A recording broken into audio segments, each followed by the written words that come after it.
नमस्ते। आज का चैप्टर है बाबर, जो परीक्षा के दृष्टिकोण से बहुत ही उपयोगी है। ये मुग़ल वंश की नींव जो रखी थी उसका नाम था बाबर।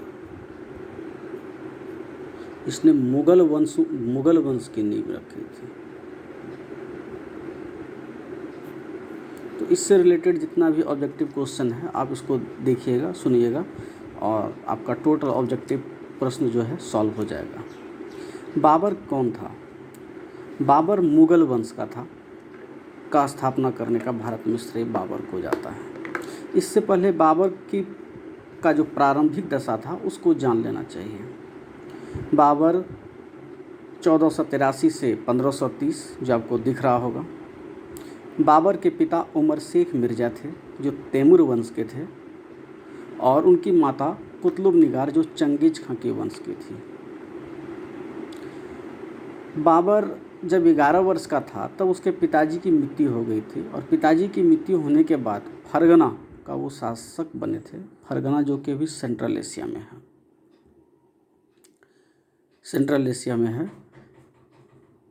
फरगना में ही एक क्षेत्र पड़ता है समरकंद। समरकंद को बाबर बहुत बार जीतना चाहता था, कुछ बार असफल भी हुआ, लेकिन अंत में वो सफल भी हुआ। लेकिन बाद में समरकंद के ही चलते जो है उसको एक भगोड़े की तरह ज़िंदगी जो है व्यतीत करना पड़ा। इधर उधर वो भाग करके अपना जीवन जो है बिताने लगा और फिर वो जो है 1504 ईस्वी में काबुल को जीतने में सफल हुआ, क्योंकि उस समय वहाँ की राजनीतिक स्थिति अच्छी नहीं थी और समरकंद को जीतने की इच्छा जो है बार बार मन में हुई, लेकिन वो कभी उसको फिर वो जीत नहीं पाया। देखिए, सेंट्रल एशिया में एक पद है जिसको बोलते हैं पद पादशाही। जब बाबर भारतीय उपमहाद्वीप सीमा में 1504 ईस्वी में आया तो वहाँ से वो जो है जब वो एक बार बाग में बैठा हुआ था, समरकंद को जब कभी वो जीत नहीं पाया, तब एक बूढ़ी औरत थी और बूढ़ी औरत के मुख से उसने भारत के वैभव के बारे में सुना। तो उसके मन में इच्छा हुई कि भारत को जीता जाए।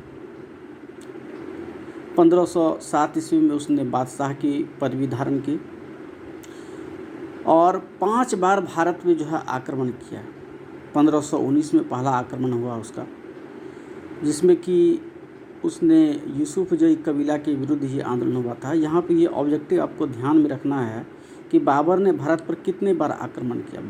बाबर ने भारत में कुल 5 बार आक्रमण किया और प्रथम आक्रमण उसका 1519 में यूसुफजई कबीला के अगेंस्ट में था। ये यहाँ पे आपको तारीख याद रखना है। प्रथम आक्रमण 1519 यूसुफजई कबीला, देखिए यहाँ प्रथम आक्रमण 1519 यूसुफजई कबीला के विरोध में हुआ था। यूसुफजई जाति नाम की कबीला थी उसी के नाम।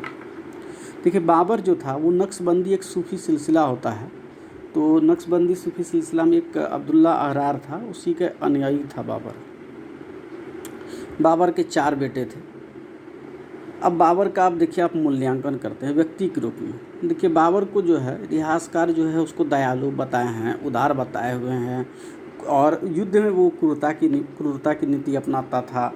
अपने दुश्मनों को वो कभी छोड़ता नहीं था। तो ये सब व्यक्ति के रूप में उसकी है के गुण को स्पष्ट करता है और उसके उदारता के कारण ही उसको जो है कलंदर की उपाधि दी गई है। और एक विद्वान के रूप में अगर बाबर को हम देखेंगे तो बाबर तुर्की एवं फारसी का भाषा का अच्छा विद्वान था। उसको लेखन में रुचि रखती थी और इसी लेखन में रुचि के कारण उसने बाबरनामा लिखा है जो तुर्की भाषा में है। देखिए, बाबरनामा में एक वो जिक्र करता है कि उसके टाइम में उससे पहले जो है आपको एक विजयनगर साम्राज्य के वैभव के बारे में बताया है। शक्तिशाली कितनी थी आपको कृष्णदेवराय का जो सभ्यता जो था, जो कि आपको दक्षिण में पड़ता है। जो कृष्णदेवराय उस सभ्यता के हरिहर बुक का जो स्थापना किया था, उस सभ्यता के बारे में वो बताए हुए हैं, उस वंश के बारे में बताए हुए हैं। अब बताइए, तो आपसे अगर क्वेश्चन पूछेंगे यहाँ पे तो बाबर को किस चीज़ में रुचि थी? बाबर को सुलेखन में रुचि थी। और बाबरनामा किस भाषा में लिखा हुआ है? तुर्की भाषा में लिखा हुआ है। ठीक है, तुर्की भाषा में बाबर के राजाओं के बारे में भी जिक्र है। बाबरनामा में जो है आपको कृष्ण देव राय के बारे में भी बताया गया है, जो एक महान साम्राज्य थे, के संस्थापक भी, महान साम्राज्य के को चलाए थे उन्होंने। तुंगभद्रा नदी के आसपास एक सभ्यता विकसित हुई थी, जिस सभ्यता का स्थापना का श्रेय हरिहर एवं बुक्का को है। उस सभ्यता का नाम क्या है? ये हमेशा क्वेश्चन में पूछा जाता है। हरिहर बुक्का ने किस सभ्यता की स्थापना की थी? अब देखिए यहाँ पे बाबर जो था वो खत ए बाबरी एक लिपि का भी बनाया था, लिपि भी आविष्कार किया था। अलंकार शैली में उसने जो है रसाल ए उरुज नामक ग्रंथ की रचना की थी, और उसको कविता लिखने में भी शेर व शायरी में भी बहुत रुचि थी, जिस कारण उसने जो है एक मुबायन शैली का भी वो आविष्कारक है, जिसमें कि 2000 शेर हैं। उसके बाद आप देखिए रसाल ए उरूज एक अलंकार ग्रंथ है, उसकी रचना की थी। विद्वान के रूप में तो बाबर को हम जान गए, अब सैनिक के रूप में जानते हैं। सैनिक के रूप में बाबर कैसा था? देखिए सैनिक के रूप में बाबर जो था, एक उसको घुड़सवारी में बहुत मन लगता था, पक्का निशानेबाज था, तलवारबाजी में मन लगता था, साहसी था। देखिए यहाँ साहसी हम बाबर को क्यों कहा जाता है? देखिए जब आपको ये खानवा का युद्ध जब वो लड़ रहे थे राणा सांगा से, तो खानवा के युद्ध से उसके सैनिक जो है पहले डरे हुए थे कि हम राजपूत से युद्ध नहीं करेंगे, इसमें हमारी हार निश्चित है। और एक ज्योतिषी ने भी भविष्यवाणी की थी कि आप उससे अगर युद्ध कीजिएगा तो आपको हार मिलेगी।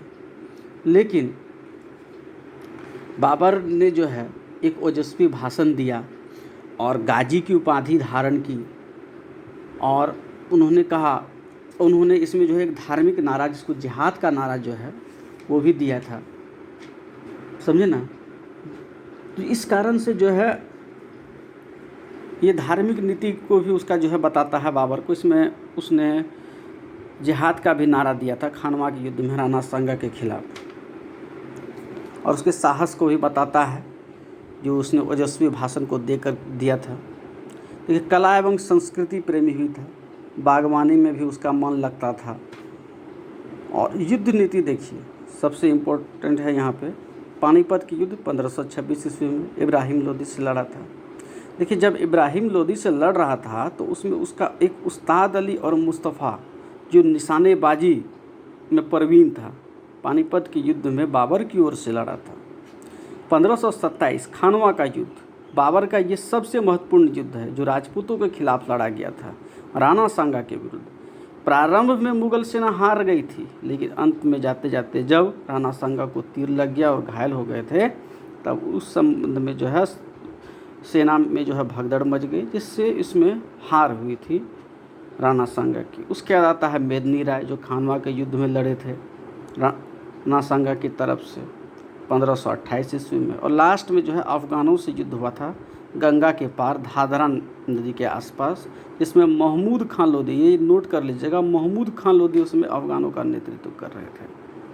और हम तो बता दिए हैं गाजी की उपाधि धारण की थी 1527 ईस्वी में, सराक का भी त्याग किया था 1527 में, जिहाद का भी नारा दिया था। आपको कब दिया था? खानवा के युद्ध में ही। जब वो मरा था 1530 ईस्वी में, तो वो आगरा में मरा था, और आगरा के आराम बाग में भी दफनाया गया था। लेकिन उसको काबुल से बहुत रुचि थी, क्योंकि काबुल में ही उसने जो है भारत विजय के बारे में सोचा था, काबुल के बाग में ही, तो वहीं उसको दफनाया गया था। ये सभी इम्पोर्टेंट चीज़ है, जिसको एक बार फिर से सरसरी आँखों से देख लेते हैं। बाबर ने किसकी पातशाही की स्थापना किसने की थी? बाबर ने की थी। बाबर ने बादशाह की उपाधि कब धारण की? 1507 ईस्वी में। बाबर ने भारत पर कितने बार आक्रमण किया? 5 बार में। प्रथम आक्रमण किसके खिलाफ था? यूसुफ जई कबीला 1519 ईस्वी में। वो किसका शिष्य था? अब्दुल्ला अहरार का शिष्य था, जो नक्शबंदी सिलसिला से संबंध रखता था। बाबर को उदारता के कारण किस चीज़ की उपाधि दी गई? कलंदर की उपाधि दी गई। बाबर किस भाषा का विज्ञान था? तुर्की एवं फारसी का। बाबरनामा किस भाषा में लिखी हुई? तुर्की भाषा में। तुर्की भाषा में किस साम्राज्य के बारे में भारत के बताया गया है? विजयनगर साम्राज्य, दक्षिण भारत, जो कृष्णदेव राजा की महानता उसमें वर्णन की गई है। बाबर को लिखने में रुचि थी। बाबर पद्य शैली एक मुबायन जिसमें कि कविता है, जो 2000 कविता उसमें लिखी गई, 2000 शेर का वर्णन किया गया है। उसने कौन सा लिपि बनाई थी? खत-ए बाबरी। अलंकार शैली में रसाल-ए-उरूज नामक ग्रंथ की रचना की थी। निशानेबाजी, घुड़सवारी, तारेबाजी, ये उतना इम्पोर्टेंट नहीं है। उससे बागवानी में भी रुचि थी, ये इम्पोर्टेंट क्वेश्चन था। किस मुगल साम्राज्य को बागवानी में रुचि है? तो उसका उत्तर हो जाएगा बाबर। और गाजी की उपाधि कब ली? वो आपको ली थी 1527 ईस्वी में खानवा युद्ध में। शराब का भी त्याग किया था और जिहाद का भी नारा दिया था। और उस्ताद अली और मुस्तफ़ा अली निशानेबाज थे, वो कब किसके में थे? बाबर के टाइम में थे, पानीपत के युद्ध में। बाबर को कहाँ दफनाया गया? बाबर को सबसे पहले कहाँ दफनाया गया? सबसे पहले अगर क्वेश्चन देगा तो वो आगरा हो जाएगा। बाबर को कहाँ दफनाया गया अगर वो काबुल होगा। और अगर दोनों उत्तर रहे, सिर्फ 4 ऑप्शन रहे, तो बाबर को कहाँ दफनाया गया? तो काबुल में दफनाया गया। अगर 5 ऑप्शन थे और दोनों दे तो आगरा भी होगा और काबुल भी होगा। आंसर ई हो जाएगा आज का। और इतना कर लीजिए तो टोटल आप स्क्रीनशॉट लेना चाहते हैं तो ले सकते हैं। ठीक, मिलते हैं अगले क्लास में।